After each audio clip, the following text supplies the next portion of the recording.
Let's first say, My okay. name is Barış Çakır, and we are making interview with Valerio Finocchi. I'm from Istanbul, he's from Rome. I want to ask a question to Valerio Finocchi. How to find the perfect surgeon to fit you? In answer, please. You know, many times the patient ask this question because they don't know where to go. For me, it's very important to answer this question because first they should try to see the results of the surgeon. Second, they should see the origin of that surgeon, where he studied, if he had a very good study in rhinoplasty, if he's focusing on rhinoplasty, because rhinoplasty is very difficult surgery. So it's my suggestion is to choose surgeon that is focusing on that area and not one surgeon that is doing all the body and face. All right. ENT or plastic surgeon? They are both very. I don't want to say. Doesn't matter. It doesn't matter. The important is that that surgeon is focusing on that area. Also, what is important? What I think, every surgeon has a style, right? Yes. So I'm saying to patients, find the surgeon and with you the same beauty look. Don't push the surgeon. I want that kind of nose, not that kind of. Find a surgeon what kind of that has that style you like. Yes. Yes. Your style and the patient surgeon style should be similar. So it's very easy. You don't need to tell what kind of nose you want. Perfect. Great. A good surgeon for rhinoplasty. What is your suggestion for your advices for the patient? All right. You know, when the patients come to the doctor office and we are discussing what kind of nose you like, and we are making many simulations. I left that 10 years ago because it's very difficult to tell to the doctor and very stressful. What do you like? What do you want? Also, it's very stressful for the doctor. Did I understand well? Or the patient wants right thing. So I left it, and I say to my patients in the consultation, I have a sign. If you like it, you're welcome. I don't want to change my style patient to patient. It's very difficult. Yes. And I say to patient, find a surgeon that surgeon's result you like. Similar beauty look. So okay. That's easy. That easy one. Great. Yeah. And if I can add something. Yes, please.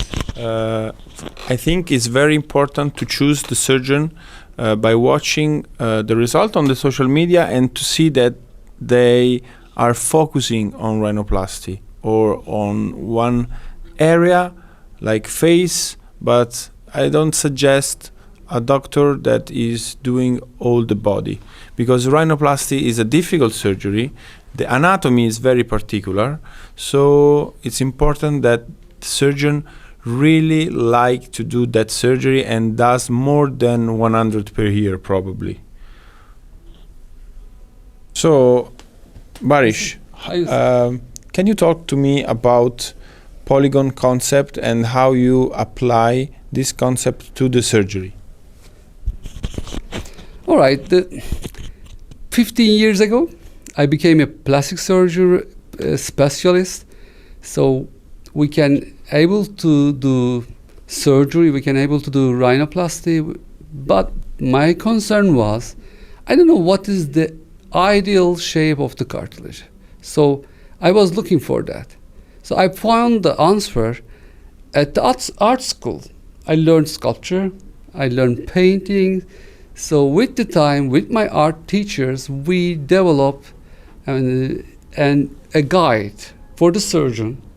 What is the ideal shape of the nose, cartilage, and the bone? Because you are saying this because if you give a shape, then you obtain a light or shadow outside on the skin, right? Yes. So the ideal cartilage is functional, is working for function, and create amazing highlights, amazing facets, shadows. So we start to do tip surgery with resecting, and after that we suture the cartilage. But if you don't do in the right way, you create deformities. So the nose looks had a surgery, so iatrogenic. So there we create many stigmata. We close the empty space like that. If you close the, for example, if you close the infralobular empty space, you create a big space at the facet. So you have to put grafts. So I mean that if you don't care about the empty space with the between the tip cartilage and the anteroseptal ankle, so you have to put onlay grafts. The idea is if you know the perfect or ideal shape of the tip, it's more working on the tip. So you achieve functional, very natural look results with using very less grafts. Okay, great. And so what's your opinion about the polygon concept? Actually, I learned polygon concept when I visited you in Istanbul many years ago, and I took part on a sculpture course. Yes, and 2011, huh? Yes, and it was amazing because in that moment I realized the power of this philosophy, because we were sculpting a nose with the clay, right. And then you asked us to remove the first part of the clay and to show how it was positioned the cartilage. In that moment, with that exercise, suddenly the lamp opened and I start to follow this concept, and still after many years I'm using that technique because tip is amazing, natural and functional and beautiful. Valerio, there is classic dorsal resection for the hump treatment. Also, there is dorsal preservation. Dorsal preservation much older than the classic resection. So it's became popular again. So you teach me, I teach to you dorsal preservation, and you teach me low septal dorsal preservation. Yes. So you name with Roland Daniel SPQR. So tell me, what is the SPQR and what's the story of that? Okay, the acronym SPQR means Simplified Preservation Quick Rhinoplasty, and we call it like this because we want to use this technique for cases where we have beautiful dorsal aesthetic lines. So we want to preserve the dorsum because the dorsum is beautiful, so there is no reason to resect. And then also is amazing when you have a difficult septal deviation. You know, we have three pillars in the nose. We have the bony bones, and also we have the septum. And septum is a big pillar. So if you don't fix very well on the midline, then you can have slight deviation after the surgery. But with this technique, we are able really to fix the deviations and to save the dorsum, the dorsal anatomy, so we keep very natural and amazing dorsal aesthetic lines. And also it's easier compared to other techniques that were described in the past. Is it easy? I think it's not easy. Maybe the learning is not easy. Look, if the question, I say easy if I compare to extracorporeal septoplasty. Right. This is why I say easier and quick. Valerio, I want to simplify the question. If I have a hump, yes. Okay, why I gonna choose the SPQR, dorsal preservation technique, not only the SPQR, dorsal preservation instead of classic resection? Okay. Of course, we cannot say that this dorsal preservation is for every case. There are some cases where we cannot use the technique, so we really have to select the patients. We really have to understand when it's possible to use or when we have to avoid. So that's why we say that structural rhinoplasty or Joseph rhinoplasty or dorsal preservation, or they have to be friends, because the surgeon have to know all the techniques and to apply them according to the case.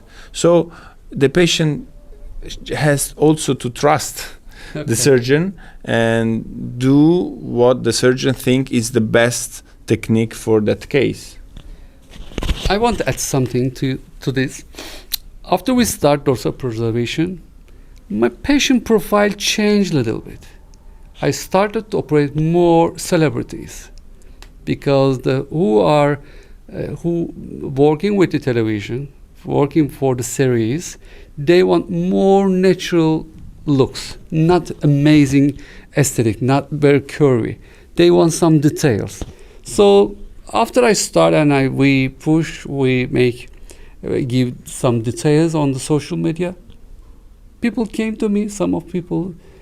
I was expecting that because I don't like the traditional rhinoplasty, no highlights. But what you do, that preservation, I want to preserve my dorsum, so your result is more fits to me. But some patients says, no, I don't want any hump. I want very smooth dorsum. Yes. People are also wants different things. Sure. Yeah. Sure.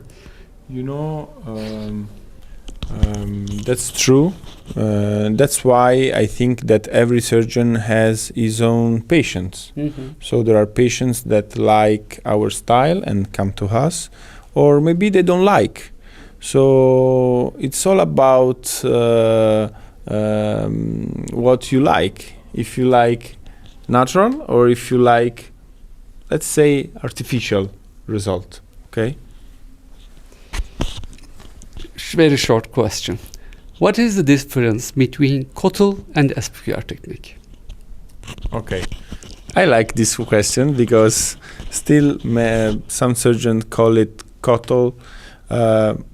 Actually, we really read with Dr. Roland Daniel all the bibliography, and we saw that it was impacting the dorsum and by removing low septal strip. Right. But actually, with SPQR, we just use that part of his technique, but we do even more because we are able to rotate the septum and to change the profile of the nose. We really change not only the profile, but we also give support to the tip. So and also what we do different, but this is maybe too technical to say to the patients, we also learn from Dr. Goxel the ballerina maneuver that we add in the SPQR technique. So actually SPQR is improving what somebody else described 50 years ago, maybe 70 years ago. So there is nothing new described. What is new is that we are improving an old technique. All right. What surprised a lot surgeons around the world and also patients is the definition you are able to achieve with your results. So when I was watching your result on Instagram, I was saying, oh my God, it seems that he didn't do the surgery, like there is no edema, and you already can see very well the shadows and highlights of the nose. So can you talk us how do you do and how do you started to think in this technique? All right. It's about the subperitoneal dissection. We do subperitoneal dissection on the septum. So I thought also we have to do subperitoneal dissection on the rhinoplasty for the tip cartilage. It was a mistake. My background is microsurgery, so it was not easy but not difficult. I did all the rhinoplasty in subperitoneal plane, like septum. So I realized my soft tissue coverage is thicker than the traditional technique subsumas. Mm-hmm. So to fix that problem, I look at the under the soft tissue coverage, I found the ligaments because it's very easy to see the ligaments in subperitoneal plane, and I start to preserve the ligaments. And my results change dramatically.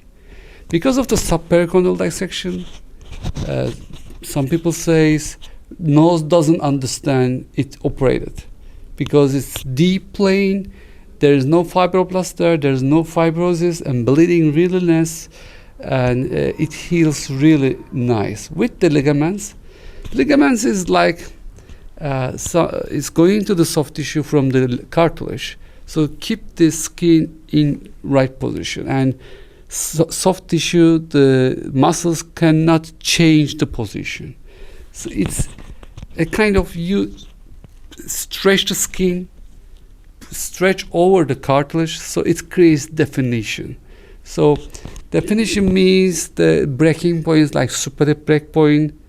When you are doing reduction, you can keep the breaking points and nose looks very natural. Or we don't create a stigmata. What is one of the important stigmata of the rhinoplasty? After the rhinoplasty, nose became round. No shadows, no highlights, very round, and fullness at the supratip. So that's the stigmata of rhinoplasty. If we preserve the ligaments, we don't create that. And many of my patients says, my friends doesn't understand I had a rhinoplasty. So Okay. So let's do different, because this long answer. no, not about the long answer. It's difficult for patient to understand what you're saying, because you say supericondral, they don't know what it is. You say, we do supericondral septum and then lower lateral cartilage, they don't know what it is. So I will ask the question what is differently. subpericondral? No, I will ask different. Okay, so we know that unfortunately not all the surgery are perfect. We have 5% risk that we have to do retouch, and one of the most asked question from the patients is why my nose after rhinoplasty is round, so I don't have definition. So, and this kind of stigmata is called polybig deformity. So I want to ask you how you avoid this problem with your technique. All right. Okay, I got it. For many years, we think about the skin is only the coverage. We don't think about the ligaments. The ligaments only at the starting point of the books. We don't use that. So we only focus the structure, cartilage and the bone, that's all. And we put the cartilage inside, and we only tape the skin to prevent edema. But there's very important ligaments. Ivo Pitangi described many years ago, 1960. But he said we have to cut or remove to make rotation. We preserve, or I preserve the first time, the Pitangi ligament. It's a soft tissue, starting from the supratip, going under the domes, and joining to the medial cura, to the columella cartilage. So it's creating a cushion effect, pushing the dome cartilage forward to the skin, so creating a definition. Also, that ligaments keep the supratip in a place. Also, that ligaments keep the lower columellar cartilage up. It's kind of making this. Okay. So this ligament, the Pitangi ligament, is very important for the profile. Right. But how do you fix the front view? Because sometimes happen that the patient says that here is still too round. How do you fix the side in the front view? All right. I think Pitangi ligament is one of the biggest ligament is Pitangi, but it's a complex. We have two scroll ligament, and in the midline we have one Pitangi ligament. It's like a body. One scroll, other scroll, and the Pitangi ligament. So the scroll ligaments is controlling the lateral supratip area, so creating a scroll line or the surface analysis. So a shadow. Yes, it's creating a groove. So it's a junction between the scroll groove, upper lateral core, and the mucosa. So it's that mucosa is the internal wall. It's very important for the function. We don't want fullness here. We want what is important, Valerio? we have a very, very strong muscles. Put your fingers onto your nose and do this. When you wink, force your nose, you're gonna feel the transversalis muscle. So if you release that muscle, we have to do this before starting the rhinoplasty. If you release that muscle collects everything to the midline. So scroll repair is restretching that muscle again, making a reinsertion to the internal wall. So we control the lateral suprative area red rape. We don't create a fullness. Also, we control the internal wall. So that muscle is connecting to the internal wall. It's important for. Can you explain for the patient what is internal valve? Internal wall, when you look from the base, we have nostrils, 2 nostrils. Just entrance of the nostrils, the lateral wall is external wall.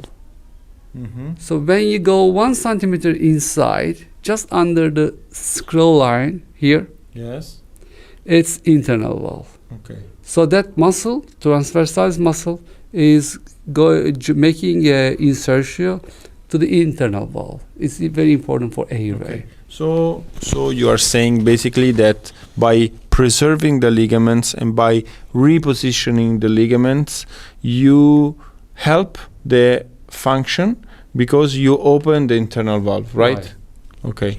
Of course, the result is important, but how to choose? Maybe we love rhinoplasty because of this. Okay, if you do facelift, you say I do facelift with deep planes. Okay, so if you do tummy tuck, abdominoplasty, you can say I cut superior first or lower first. You don't have many techniques. Because of that, surgeries are not very complicated. But the rhinoplasty is very complicated. So with the time, it's changing. It's very of noses. Also country to country, Latin noses, European nose, Asian nose, a lot. So open and closed surgery. I think we have to do both. Complicated nose, do open. If you say, I do on the closed, no, I do on the open, no. I think the point is, you have to know both of them. So the dorsum, if you have beautiful dorsum, why you are taking risks with resection? So preserving it is a good idea. So you don't want to take the risk, a new technique. Preserve the cartilage, it's very easy. I like to think the nose, because maybe we are thinking the same way, like engineer. Okay, what's our problem? But what is the best solution? There's many ways to achieve a good result, but less risk, fast for the patient, natural results, many, and also your surgeon's experience is important. Sure. Yes, maybe if you know on the classic resection, yes, do that. Dorsal preservation, you can do achieve good result, but classic resection surgeon can achieve better result. So learning does never finish in rhinoplasty, but with this communication, with the meetings, with visiting the other surgeons, last 5-8 years, our results improve a lot. Yeah. But not only us, our friends, everybody. Yes. So I watch many surgeons on Instagram. Only in 10 years, it changed a lot. So my waiting list was 1 year. But nowadays, if I give appointment more than 3 months, nobody waits. Because another good surgeon is waiting the next door. Of course. So I'm really happy about that, because in every week I was seeing very bad results. So he was saying, how can I fix it?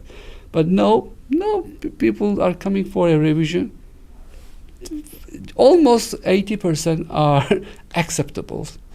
That's good for patient. Yeah.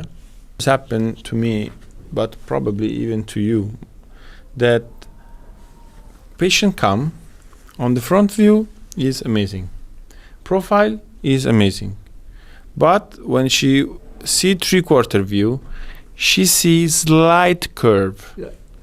So usually what I do, I take your book and I show the anatomy, how it is. And so now I am happy I'm with you because you can explain better than me. Can you No. explain? Can you explain why, what is it, and why we think is beautiful? Okay. Many people doesn't need to know that detailed beauty, beautiful anatomy, very in detail. So they also ask me that, look, I have a hump. On the side there is no hump, but on the oblique view, slightly hump. But that's beautiful. Yeah. I try to say. Yeah. What I do, I show 5'10", beautiful nose. They know, celebrities. On the side is amazing. Even on the side, 1 millimeter slightly hump. That's natural. But when you turn in the oblique view, there is a slightly hump. That's normal anatomy. So it's creating curvilinear dorsal aesthetic lines on the front look. But what is straight? it that? What is it that point, exactly that point, what it is? All right. We can't see that anatomy in every life. It's change. So the nose has very complicated anatomy on the dorsum. Dorsal aesthetic lines described in many textbooks like it's like a house shape, glass shape, starting from the eyebrows and coming and like doing like this.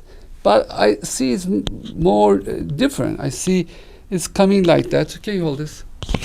Eyebrows, radix, again keystone, super dip, and the tip.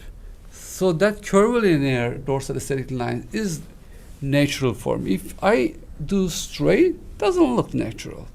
So it's another stigmata.